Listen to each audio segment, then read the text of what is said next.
الحمد لله رب العالمين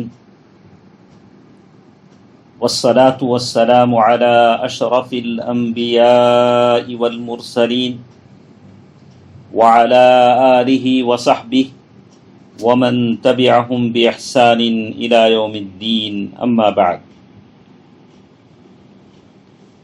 اللہ تعالیٰ کا فضل و کرم ہے کہ دلوں کے اعمال کی اس مجلس میں ہم شریک ہیں اور ہم سن رہے ہیں مراقبے کی باتیں. مراقبہ اللہ تبارک و تعالیٰ کے نگران ہونے کے احساس کو کہتے ہیں کہ آپ کے پاس اور میرے پاس یہ تصور ہو کہ اللہ تعالیٰ مجھے اور آپ کو دیکھ رہا ہے،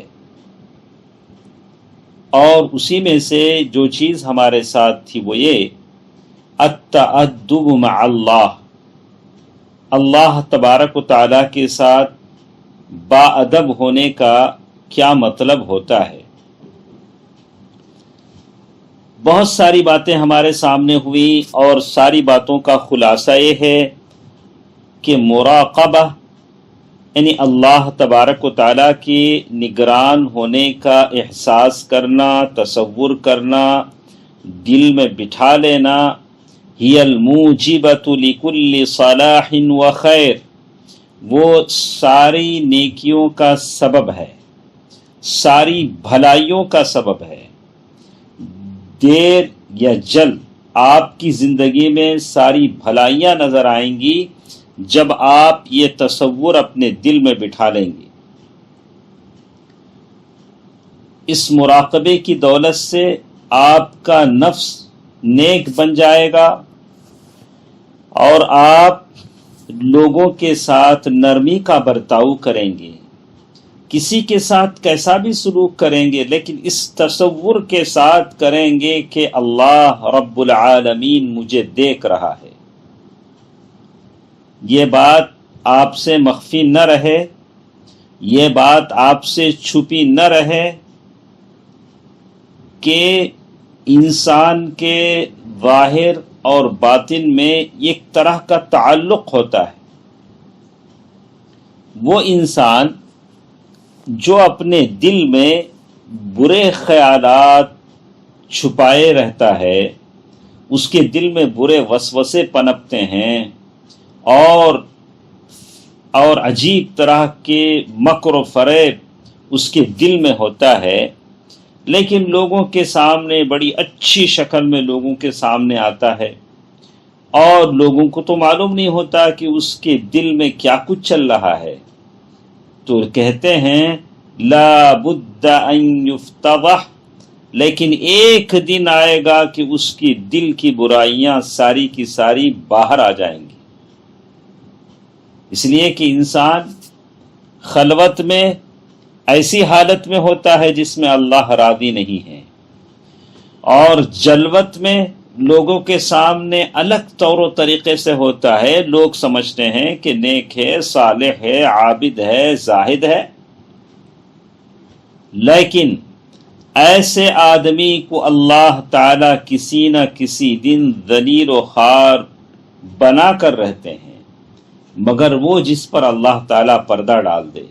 اسی لیے دوستو عزیزو، ماں اور بہنوں، ہم اس بات کی کوشش کریں کہ ہمارا ظاہر اور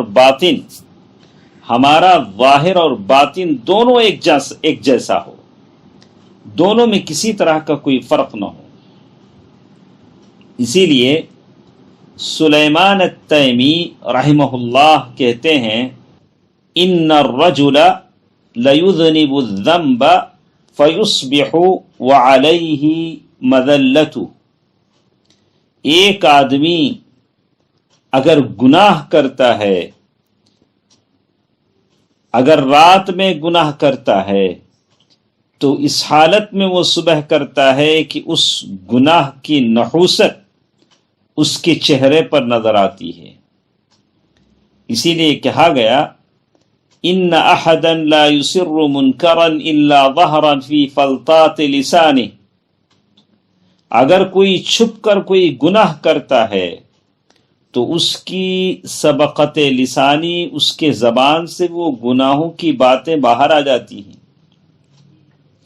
آپ کتنا اپنے گناہوں کو، میں اپنے خطاؤں کو، گناہوں کو چھپانا چاہوں، ہماری زبان سے، ہمارے چہرے سے، ہماری نظروں سے ہمارے جو گناہ ہم سے ہوئے ہیں، وہ یہ ساری چیزیں ہمارے گناہوں کا آئینہ بن جاتی ہیں۔ اسی لیے ابو حازم رحمہ اللہ نے کہا، لا يحسن عبد فيما بينه وبين الله تعالى الا احسن الله فيما بينه وبين العباد۔ ابو حازم رحمہ اللہ کہتے ہیں کہ اگر بندے سے مراد آپ ہیں، میں ہوں، بندیاں ہماری بہنیں ہیں، مائیں ہیں، اگر یہ اللہ اور ان کے بیچ کا تعلق اچھا بنا لیں تو اللہ آپ کے اور دوسرے بندوں کے تعلق کو اچھا بنا دیتا ہے۔ اگر ہم اللہ سے اپنا تعلق بگاڑ لیتے ہیں تو پھر ہمارے اور دوسرے اللہ کے بندوں کا تعلق بھی بگڑ جاتا ہے۔ اور آگے چل کر وہ کہتے ہیں، وَالْمُصَانَعَةُ وَجْهَ أَحَدٍ أَيْسَرُ مِن مُصَانَعَةِ الْوُجُوهِ كُلَّهَا۔ یہ کہ اللہ سے اپنا تعلق اچھا بنا لینا یہ بہتر ہے کہ ساروں کو خوش کرنے کی چکر میں ہم پڑیں۔ یعنی آگے چل کر وہ لکھتے ہیں، إِنَّكَ إِذَا صَانَعْتَ اللَّهَ مَالَتِ الْوُجُوهُ كُلُّهَا إِلَيْكَ، اگر تم اللہ تبارک و تعالیٰ کو راضی کر لو گے، اللہ تبارک و تعالیٰ کو خوش کر لو گے، تو انسان سارے کے سارے تمہاری طرف ہو جائیں گے۔ اگر تم اللہ اور تمہارے بیچ کا تعلق بگاڑ لو گے تو سارے لوگوں سے تمہارا تعلق بگڑ جائے گا۔ اللہ اللہ، کتنی بڑی بات ہے۔ اسی لیے اللہ تبارک و تعالیٰ کو ہم خوش کرنے کی کوشش کریں، سارے لوگ ہم سے خوش ہو جاتے ہیں۔ آج ہماری یہی حالت ہے کہ آج ہمارے خاندان کے افراد، ہمارے دوست احباب ہم سے نالاں ہیں، ناراض ہیں۔ اللہ سے اپنے تعلق کو دیکھیں اور اس تعلق کو اچھا کرنے کی کوشش کریں تاکہ سارے تعلقات ہمارے اور آپ کے اچھے ہو جائیں۔ ابو الدرداء رضی اللہ تعالی عنہ فرماتے ہیں، ان العبد لیخلو بمعصیۃ اللہ تعالی فیلقی اللہ بغضة فی قلوب المؤمنین من حیث لا یشعر۔ کوئی بھی بندہ یا بندی خلوت میں چھپ کر اللہ تعالیٰ کی نافرمانی کرتے ہیں تو اللہ تعالیٰ اس آدمی یا عورت کے تعلق سے مومنوں کے دلوں میں نفرت ڈال دیتے ہیں۔ من حیث لا یشعر، احساس بھی نہیں ہوتا کہ ہم کسی سے کیوں نفرت کرتے ہیں۔ نفرت اس کی گناہوں کی وجہ سے کرتے ہیں، گناہوں کی وجہ سے کرتے ہیں۔ یہ اللہ تبارک و تعالیٰ کی طرف سے سزا ہوتی ہے آخرت سے پہلے۔